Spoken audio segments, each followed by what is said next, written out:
My name is Leigh Fondakowski, and I am the writer and director of SPIDLE. Southern Louisiana, down by the bayou, is really like another world. One of my first trips, I was on a boat, and we had pelicans floating right by the boat, that almost like you could touch them, and dolphins like coming up. It was like you were in a movie. And then the boat turns the corner, and all of a sudden you see oil rigs. I think like everyone else, I saw this on the news.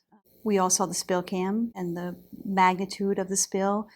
And I was very struck how industry could become part of a culture, of a place, an identity of a place.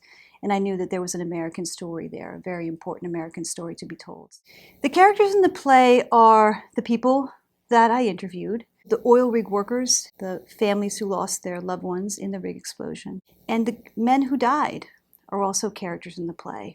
Everyone in the play is real people, and all of their words are based on real stories, real anecdotes. As an ensemble, we've been great. It's a great group of people. That has a lot to do with it, because you just kind of have to jump in and say, okay. You know, Leigh is unique because she is one of the few people that I know who is able to bridge the gap between journalism and drama. And she finds stories in the way journalists do, reports them in the way journalists do, and then says, okay, now dramatically speaking, how do we make this all work?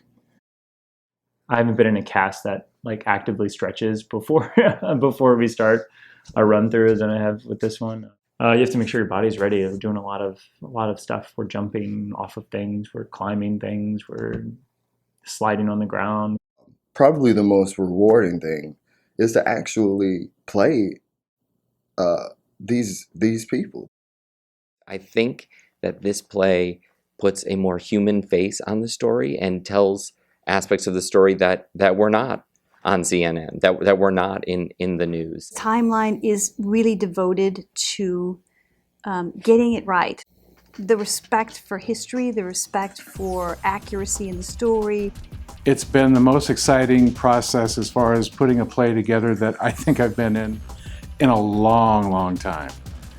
TimeLine in 19 years has never done a play quite like this and in this style. This is something that is imperative that we actually know about, make changes about, vote about, have a consciousness about. Theater is one of those places that we used to come and talk about the most imperative social issues of the day, and this is one of the most imperative social issues of the day.